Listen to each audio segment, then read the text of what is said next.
Kutoka London, hii ni Swahili Voice Exclusive.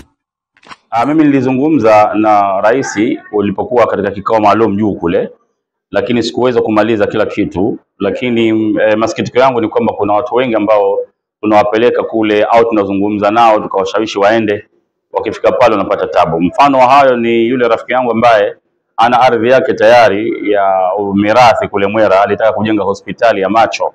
Lakini nimemwambia rais na amekubali kulishughulikia swala hilo, na yuko tayari kuinvest 2.5 million pound kwa ajili ya kujenga hospitali ya macho, jambo ambalo linahitajika Zanzibar, na yeye hataki kufanya biashara, anataka kujenga hospitali ya macho kwa ajili ya kuwatibu watu bure. Naam.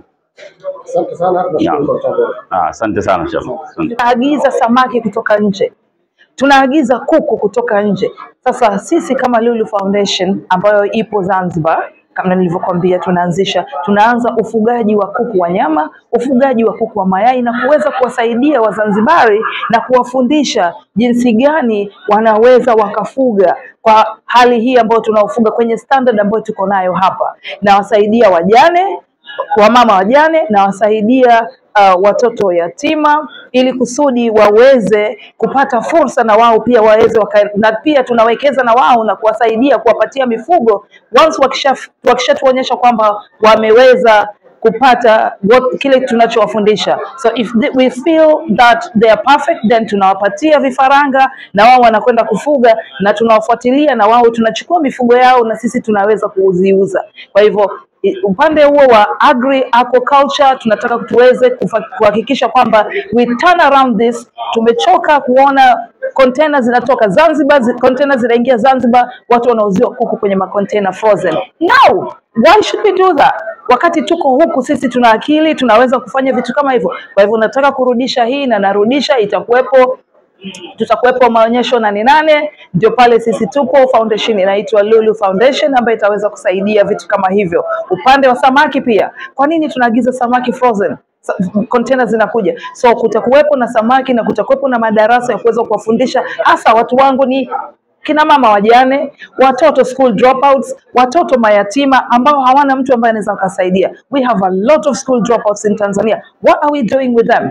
Nataka niwapatie elimu ya computer ili kusudi waweze na wao kuendelea. Nataka niwapatie elimu wale wenye vipaji vya sanaa, tunawaweka kwenye sanaa. Wale wenye vipaji vya kuweza kuwa hata kwenye hospitali, healthcare assistant, we'll give them 1 year healthcare assistant. Kwa nini Uingereza watu wanapewa healthcare assistant, anapewa 1 year or a course you do online, na wamekuwa healthcare assistant? So why don't we do the same thing, tupeleke nyumbani kwetu na tuweze kusaidia ndugu zetu ambao wamekaa mitaani? So fursa zipo na tunaweza, sio kwamba hatuwezi. Relations, upande wa education tuko na Ofsted. Tungekata ile, narudi nyuma kwenye upande wa education, kwa sababu education tungekuwa na regulator, ingekuwa kitu kizuri. Lakini sasa hivi kila Tom, Dick and Harry wanaweza wakafungua chekechea na wakaweza kuendelea. Kuna wengine wanafungua sio kwamba wana upendo na watoto, lakini wanafungua kwa ajili ya masuala ya hela. Lakini kama ingekuwa regulated kama vile tunavyokuwa regulated hapa, tungeweza kuzuia vitu vingi kama safeguarding issues, health issues. Tungeangalia kwamba huyu mtu amefungua, je, anastahili kuwa na kitu hiki? Kwa hivyo kungekuwa na policies and things in place, checkups in place for anyone who is opening any nursery or chekechea. Kwa sababu leo unasikia mtoto kafanywa hivi, kesho kafanywa vile. It hurts us, watu ambao tunaelewa nini maana ya safeguarding kwa ajili ya watoto. In my school kuna cameras in all setting apart from chooni, na hiyo ni kwa sababu ya safeguarding issues ambazo zinatokea. So tungependa watu kama sisi ambao tuna education ya upande wa education, tuna elimu hiyo, tungepewa fursa ya kuweza kukaa chini na Wizara ya Elimu tuweze kuwapatia vitu gani ambavyo tumejifunza nchi za watu, ili kusudi tuweze kuleta nyumbani Tanzania kwa ajili ya ku raise our younger generation into proper good adults na viongozi wa baadaye. Nikirudi swala lile lilokuambia, swala la health, nimemuuguza marehemu babangu kufikia. Unakuta unakwenda hospitali kwa sababu kama una hela it's fine, nurse anaweza akafanya vitu kama hivyo, anaweza kaendelea akachukua hela ili amwangalie mgonjwa wako. Je, wale ambao hawana? Uchungu wangu ni kwa wale ambao hawana. Unasikitika kusikia kwamba mtu hana hela, mgonjwa wake anaachwa hospitali, right? Lakini je, tutafanya nini unless we have a regulatory body? Hapa kuna NMC, kuna midwifery body ambayo mtu yoyote akichukua kitu kama hicho ama hongo ama kitu kama hicho definitely haezi kuruhusiwa. Umeona, anafutwa ama anapewa adhabu. So tungeweza kuwa na regulatory bodies in terms of in education sector, regulatory bodies in terms of healthcare. Nafikiri tungesimama sehemu nzuri. Ni kitu cha tatu ambacho ningependa kukizungumzia ni kwa ajili ya sanaa. Sanaa Zanzibar, sanaa culture, it's all there in Zanzibar. Lakini kuna some holes missing. Ndio tumepata ubalozi upande wa sanaa, lakini haitoshi. Tunahitaji wakati tunafanya hivi vitu watuhusishe na sisi. Mimi kama mwana sanaa hapa nchi hii nina ujuzi na naweza nasaidia watoto ambao tunasogea nao, naweza kuwafundisha waendelee, watoto ambao wanataka mambo ya filamu. Sasa hivi anakuja Idrisa Elba. Idrisa Elba ni mtu ambaye mimi nimework naye. Idrisa Elba ni somebody ambaye nilikuwa naye close.